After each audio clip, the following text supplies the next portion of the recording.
This FedGov Today program is sponsored by West 24.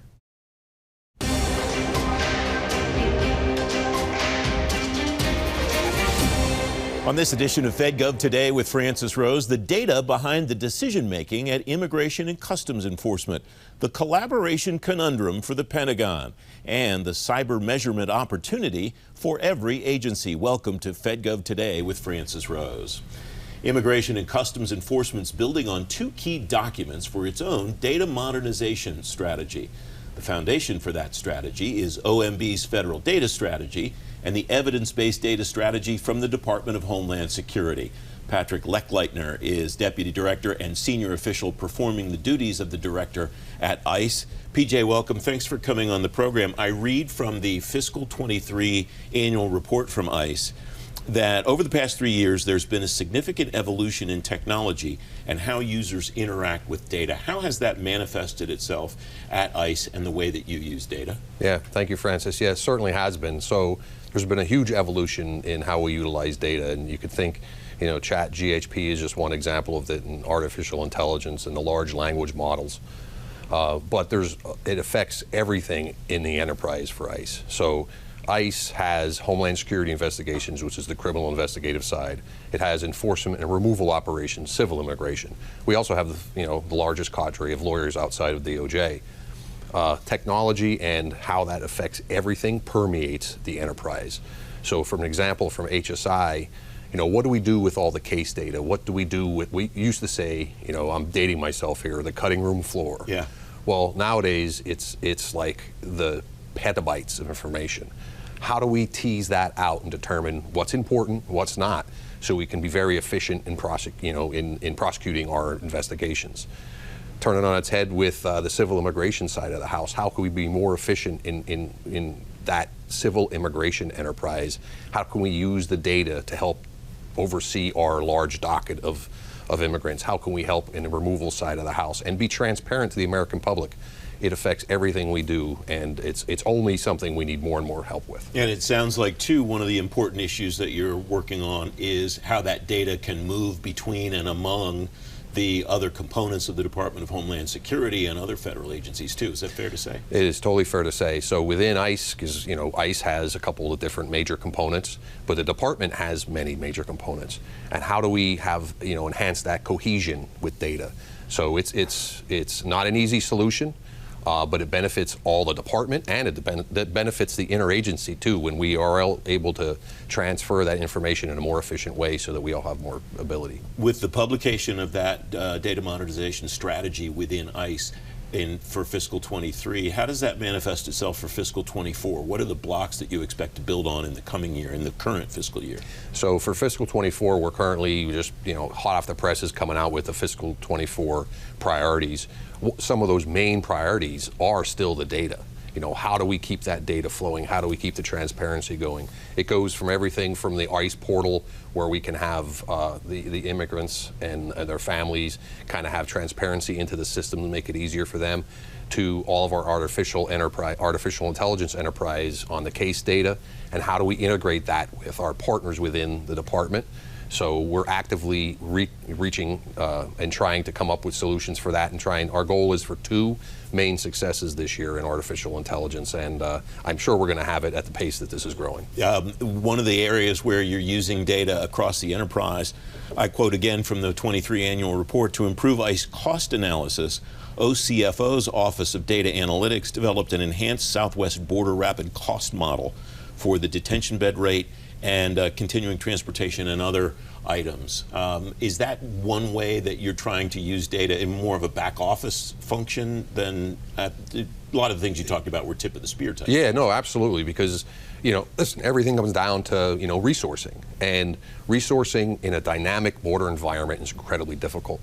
So coming up with new and novel ways where we can really try to get the best value for money for the detention bed scenario and support our civil immigration system is just better for the American people. We're doing everything we can to keep up with that through advancements in technology and the various technologies that go into that. One of the areas that the CFO offices across government have focused on is how they're interacting with the information technology offices, the personnel offices, the acquisition offices. This sounds like an effective way for that kind of collaboration to happen too. It is, and within ICE we are undergoing right now an enterprise transformation initiative. We're really trying to flatten out the playing field. So the CIO, the CISO, the CFO, all are as flat as possible so we can exchange information, you know, at light speed, if you will, and with the operators as well. How much of that effort is a technology effort, and how much of it is just kind of a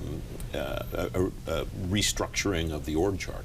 There's a little bit of a restructuring for sure, and also it's old dogs, new tricks. Yeah. So it's a little difficult in that regard.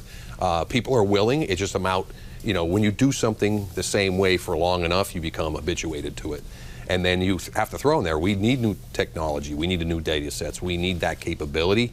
So it's a challenging, it's an exciting problem, but it's not an easy one. You write in this annual report about two human capital elements that I want to talk about. The first is the High Potential Executive Leadership Development Program. And as I read about it, I mentioned before we went on the air, this resonates because it sounds like something agencies have struggled with for a long time. How do I identify people who are potential leaders, even if they don't necessarily have the same depth of technical experience that someone else in the same specialty or the same department has?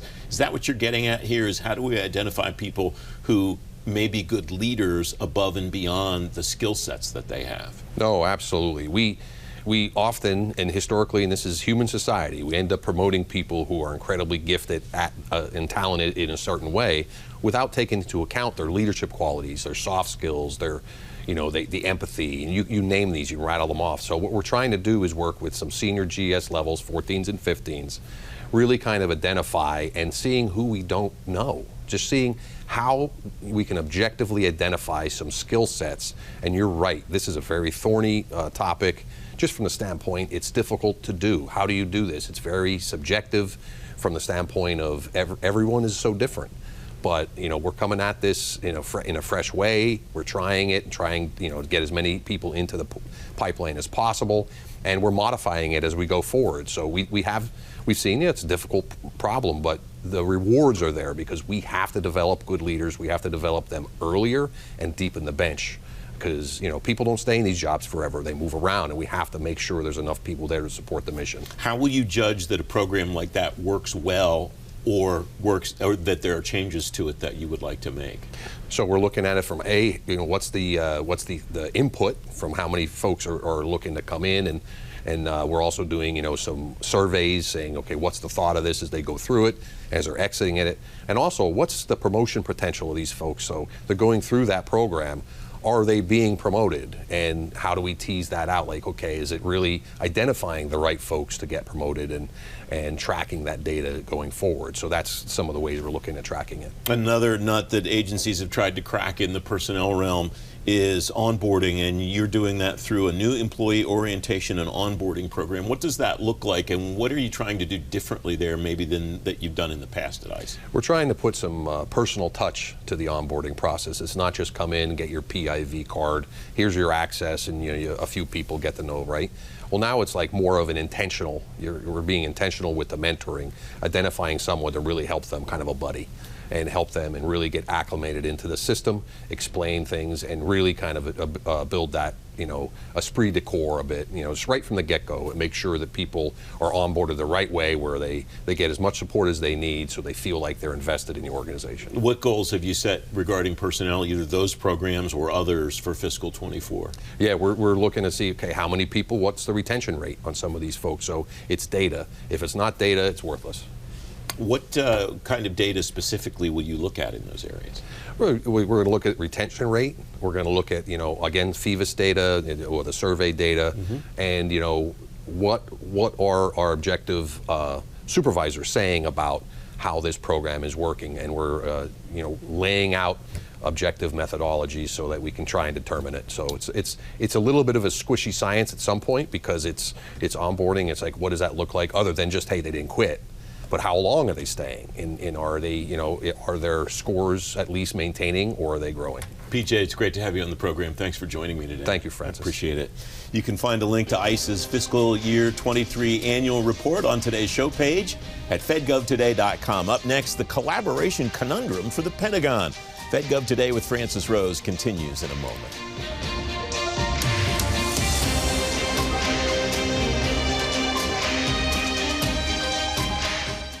Innovation in Government from DODIS, presented by Carasoft, is available now on demand.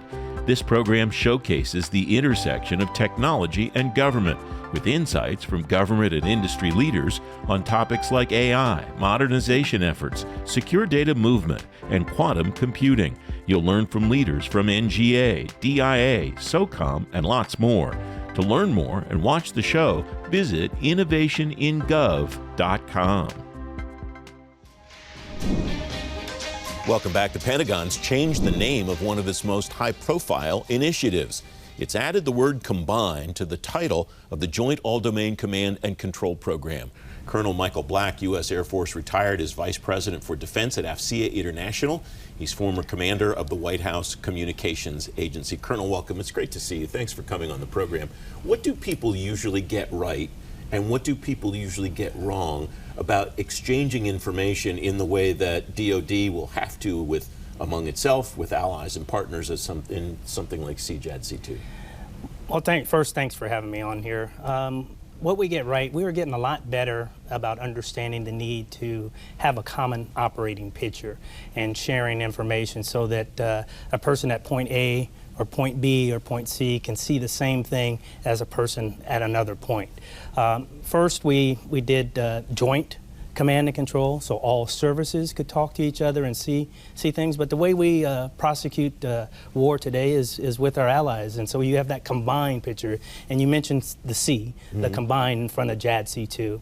And so it's very important for us to have our allies to see the same picture, because we're relying on them to provide or execute a portion of the war, if you will, of the conflict. What have we done to get better at that, and what do you think still remains to be done to continue to build on that momentum? What we've done to get better at that is we've backed up into the acquisition process. So when we are acquiring and going out to get equipment, we've gotten a lot better at understanding what the requirements are and bringing the operator and the industry folks, the folks that design that, together to understand what the requirements are and then build that system, and so that we're not building a black box after we have systems so that they can talk to each other. We're making that box or that system, that piece of technology, talk together when we're designing it. It's encouraging, because I know folks in industry have been asking for that for a long time, and it's good to see that you think that that's manifesting itself in the way the department actually does business. Oh, absolutely. I think being a 30-year veteran, I've seen the process grow and get better over years, and now being out for about 12 years and still being engaged, I'm seeing that we're getting even better at what we're doing. And this collaboration between government, industry, and academia is something that's very important and helps this cause. Those three organizations will be represented for sure at West 24. I'm very excited to go. It's one of my favorite shows of the year. What's the emphasis this year, and what should people expect when they come out to San Diego next month? Well, first of all, this is our 34th year of doing West in a collaboration with our partner, United States Naval Institute. This year, we're looking at readiness and acquisition, and are they on pace for us to handle global security? So that's the theme of the organization. So you will see the theme of the conference. You'll see that our speakers, our panels, our theater sessions where we drill down to get a little bit deeper into a subject, they're all aligned to that topic, and you're going to see a theme about global security, and are we on pace to handle global security. Some of the panels will talk about technology associated with global security, the communities, and whether or not we have the tools and the training to handle the threat. Yeah, I think a lot of folks would be surprised to come to a show like that and see the emphasis that I've seen in the past on things like acquisition. I think a lot of people think it's all about where the big bang is, and it's a lot more than that. No, absolutely. We're bringing the folks that design the platforms and the technology that goes upon those platforms, and we're getting them together early so that the operators can articulate their pain points. The industry can say, we have this piece of technology and we think it can be integrated into this platform. And when you do that early on, again, you go back to that black box that I talk about, where we had to build that box afterwards to make systems talk together. We're getting smarter, and we're doing it ahead of time. We have about 30 seconds left. Before you joined AFCEA and you would go to a show like this, what did you want to bring back to share with the folks that in your organization, whether you were still in uniform or whether you were in industry, for them to be able to benefit, not just you? Well, if I was still in the military, I'd be happy to bring back to my folks that, hey, I was able to articulate to Company X that is designing System Y, and they understand our pain points, and they're going to integrate that into the build of that. If I'm in industry, I'm happy that I'm able to talk to the operator now at a widely attended gathering. That's important for government to be there, to articulate that and hear what the pain points are, and just move forward and be efficient in our acquisition process. Colonel, it's great to see you. I'll see you in San Diego. Thanks very much for joining me today. I look forward, and thank you for having me. You can read more about JADC2 from AFCEA on today's show page at fedgovtoday.com. Up next, the cyber measurement opportunity for every agency. FedGov Today with Francis Rose continues in a moment.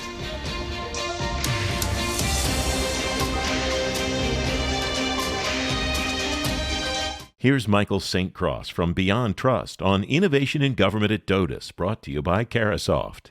We want to do one thing to cause another. It's all, cause and effect. So if we impact the availability of data, right, you mentioned the moving of huge volumes of data. So if I can compromise that availability, that might give me a new opportunity to compromise the confidentiality, because I may go off a secure government network onto a commercially available network that might be controlled by a nation state. So, the sources and methods are always the thing we want to protect, but, there's just some captain obvious things that are going on. And then for more, go to innovationingov.com.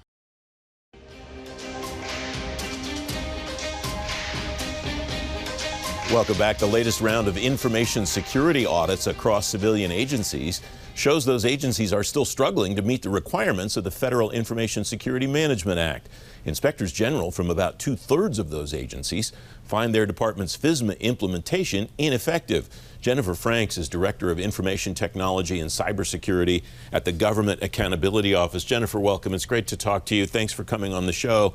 You and your team write, IGs reported various causes for the ineffective programs, including management accountability issues and gaps in standards and quality control. What are some of the details behind those findings that you and your team did and that the IGs did at each individual agency? Yeah, absolutely. And thank you for having me on your show. So when we were talking with the IGs across the 23 CFO Act agencies, when you're talking about management accountability issues, we're focusing on your leadership efforts. So from the top down, not everybody in your agency is going to be a specialized person that's in IT and cybersecurity. So making sure that your leadership understands why information security or bolstering your cybersecurity protections is important for your environment. And then understanding the gaps in your technologies and how to bridge those organizational gaps from your policies and procedures, and implementing the necessary requirements that is going to help you to be cutting edge across your organization. All right, the raw number not effective in fiscal 2022, 15 out of those 23 civilian agencies, 8 of them effective. The trend line, I'll put this work that you did in a link in today's show page so people can see it for themselves, but the trend line is not very good. Is it entirely attributable to those issues that you just described and that you write about in this work, or are there other things at play here that are causing agencies to struggle to this degree? It is entirely attributable to what we highlight in the report. And what we decided to do for this report, we actually have flexibility within the FISMA Act to scope our reviews the way we best need to do so. And when we had the FATARA hearing in December of 2022, USAID was one of the witnesses on the panel, and they were one of the agencies that has, routinely I want to say, passed, you know, their FISMA scores. So they're one of the agencies that has routinely been effective in their information security programs. So we thought the government and Congress needed to understand how some agencies are effectively coming out in their FISMA scores while some of us are still struggling, and what that looks like. So in the last few years, since 2017 to be exact, only about 8 agencies collectively have routinely receive passing FISMA scores. So with that, we were looking at what did that mean across their organizations. So when talking with those agencies, they talked through internal communications and how they were able to bring in those agencies, that leadership and all of the people from the IT down to everyone that needs to understand why it matters. Then the organizational characteristics and the culture.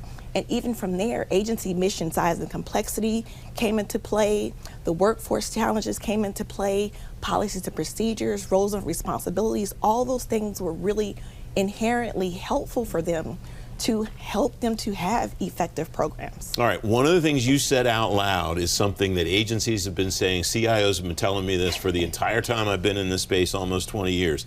And you wrote it like this: agencies and IGs stated that some FISMA metrics are not useful because they don't always accurately evaluate information security programs. CIO's been telling me for 15, 20 years. Yes. I can check off every box on the FISMA scorecard, and I don't necessarily know that my system is safer at the end of that exercise than I did at the beginning of the exercise. Doesn't that kind of defeat the purpose? And what gets agencies out of that into a place where they're measuring what really gives them comfort that their systems are as secure as possible?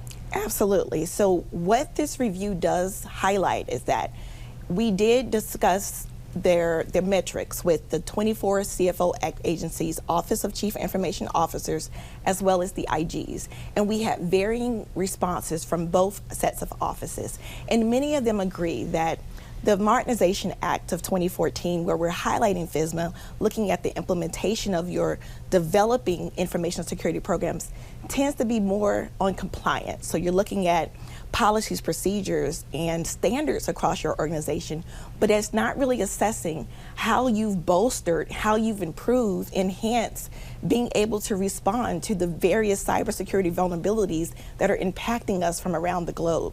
So really enhancing our abilities to look at performance goals and performance metrics. So the CIO metrics that we're using in the FISMA, they're looking at many different targeted goals, but some of them are not really specific enough to highlight how an agency can really strengthen their cybersecurity environment.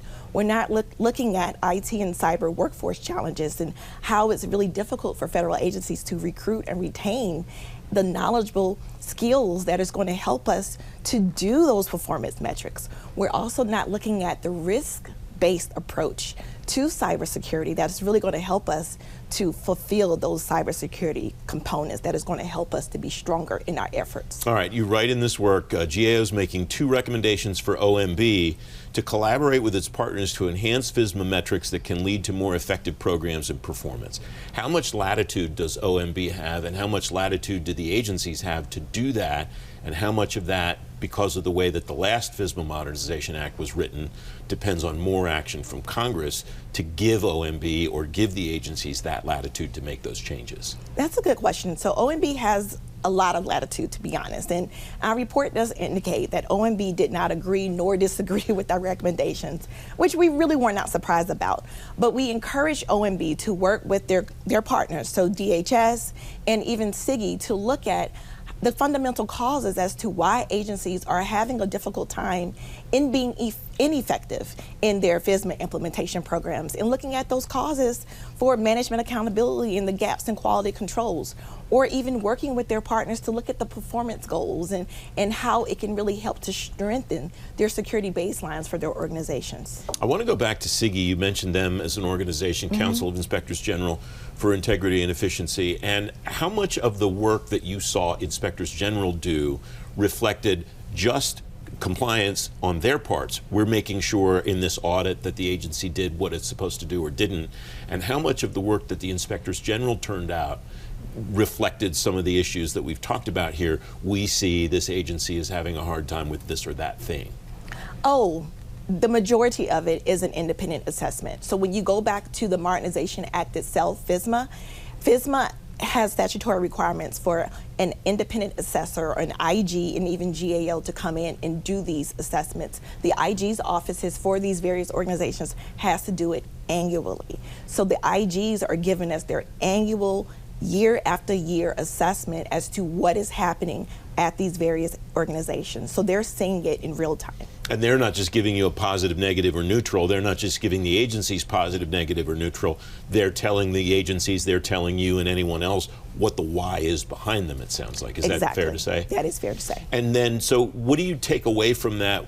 So when you start to look at this again, because as you mentioned, this is part of the legislation, is that you will look at this periodically. What do you look to build on the next time to see what agencies have done in the interim beyond this number 15 not effective, 8 effective? Good question. So I have 2 colleagues right now that are doing ongoing work. So one colleague is looking at the Executive Order 14028 and looking at how agencies are actively implementing those metrics that are outlined in that. I have another colleague that's looking at workforce challenges in the IT and the cybersecurity area.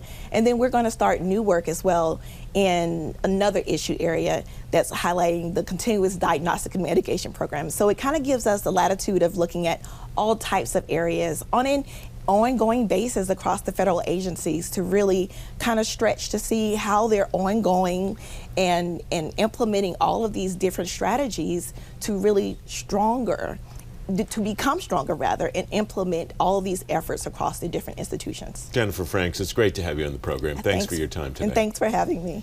You can find a link to Jennifer's team's work on FISMA on today's show page at fedgovtoday.com. FedGov Today continues in just a moment.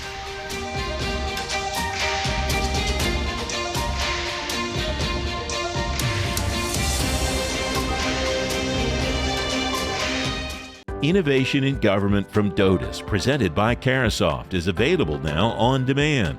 This program showcases the intersection of technology and government, with insights from government and industry leaders on topics like AI, modernization efforts, secure data movement, and quantum computing.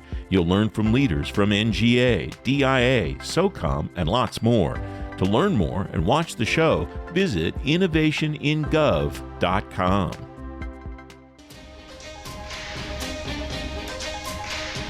Welcome back. In today's event spotlight, IAC's Artificial Intelligence Acquisition Forum is coming January 31st at Carasoft headquarters in Reston. The title of the event is Making AI Work for Us, Improving Acquisition and Contracting.